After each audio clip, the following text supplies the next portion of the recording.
ప్రజా TV Telugu news.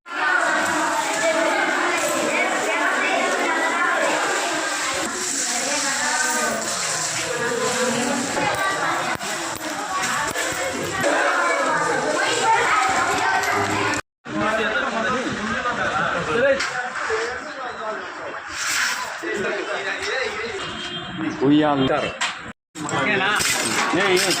రెండు ఎక్కువ ఏం కాదు.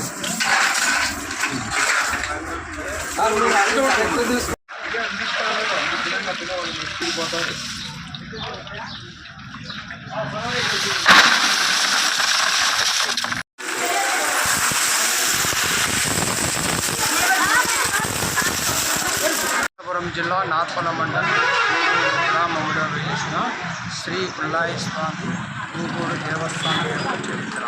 మత సామ్రాజ్యానికి ప్రతీతిగా నిలిచిన పుల్లాయి స్వామి పూర్వము 400 సంవత్సరాల క్రిందట గృహ మహర్షి అనేటువంటి రాముడి యొక్క భక్తుడు ఇక్కడ తపస్సు చేసినాడని ప్రతినిధి. శ్రీరామచంద్రుడు అన్యవాసము వచ్చినప్పుడు తన ఆతిథ్యాన్ని స్వీకరించాలని కోరగా సరే ఆతిథ్యం స్వీకరిస్తామని చెప్పి త్వరలో వెళ్ళిపోవడం వల్ల మరీ మాకంగా 2-3 రోజుల వరకు ఇక్కడ మా ఆతిథ్యాన్ని స్వీకరించాలని కృష్ణ మహర్షి అడగగా అరణ్యవాసం పూర్తి అయిన తర్వాత ఈ ఆతిథ్యాన్ని స్వీకరిస్తానని వెళ్ళిపోయాడు. ఆయన మైమరచి పోయినందువలన మా యొక్క స్వామివారు రాలేని ఉద్దేశంతో ఇక్కడ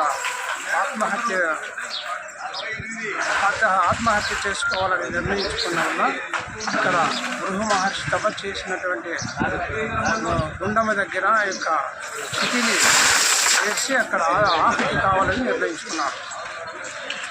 అప్పుడు యొక్క స్వామివారి యొక్క దిగదృష్టితో చూసి అయిన భక్తుడైనటువంటి వృద్ధుడు ఆత్మహత్యకు పాల్పడినాడని తన వాయుపుత్రుడైనటువంటి ఆంజనేయ స్వామిని ఇక్కడ పంపించాడని ఒక ప్రతినిధి.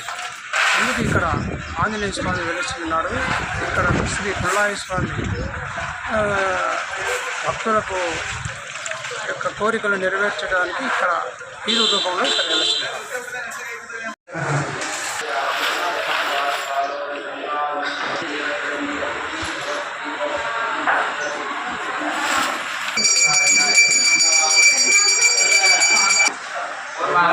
ప్రబోధాయ మంగళం ఆనంద కర్పూర నీరాజనం నందాని కాని చ పాపాని. జై శ్రీమన్నారాయణ. గూగూడు అని ఎలా పేరు వచ్చిందంటే గురుగుడు అనే ముని తపస్సు చేయడం వల్ల కాలక్రమేణా గూగూడు అని పేరు వచ్చింది. ఈ గురుగుడు ఎవరి గురించి తపస్సు చేశాడంటే శ్రీరామచంద్రుని గురించి తపస్సు చేశాడు. శ్రీరామచంద్రుడు దండకారణ్యం వెళ్ళినప్పుడు తిరుగు ప్రయాణంలో నీకు దర్శన భాగ్యం కల్పిస్తారని చెప్పి ఆ గృహుడు దండకారణ్యం వెళ్ళిపోయాడు.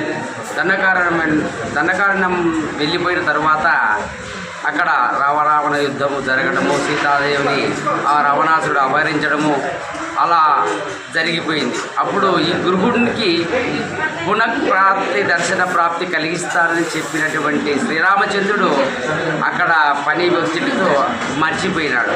అప్పుడు ఇక్కడ ఈ గుండం దగ్గర ఆ గురుగుడు అనే ముని చితి పేర్చుకున్నాడంట. అగ్నికి ఆహుతి కావాలనే ఉద్దేశంతో ఆ శ్రీరామచంద్రుడి దర్శన భాగ్యం లేనప్పుడు నేనెందుకు జీవించాలనే ఉద్దేశంతో అక్కడ చితి పేర్చుకున్నాడంట.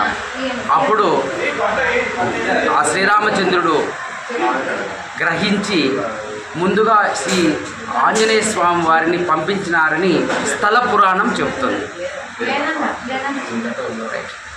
మేము ఇక్కడ ఈ అర్చకత్వము మా వంశ పారంపర్యంగా వచ్చుచున్నది. ఇప్పుడు మా తండ్రి గారు ఉన్నారు, ఆయన అర్చకత్వం వచ్చేసి 9వ తరము.